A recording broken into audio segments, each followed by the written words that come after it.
நம்ம எந்த கூடாரமா இருக்கிறோன்றது உங்களுக்கு தெரியுதா? இன்னும் நானும் நியாயப்பிரமாண முறைமையின்படியே இருக்கிறேனா?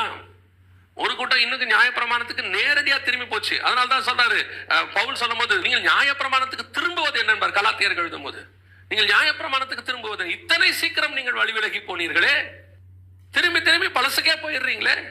அந்த கூடாரத்தில் இருக்கிற அது மாம்ச பிரகாரமான பலி, அது மாம்சத்தின் அழுக்கைதான் நீக்கும், அது உங்களுடைய ஆத்ம அழுக்கை நீக்குவதா இராமல் இருக்கு அப்படின்னு வசனம் சொல்லுது. இன்னைக்கு நாம அப்படித்தான் இருக்கிறோம்.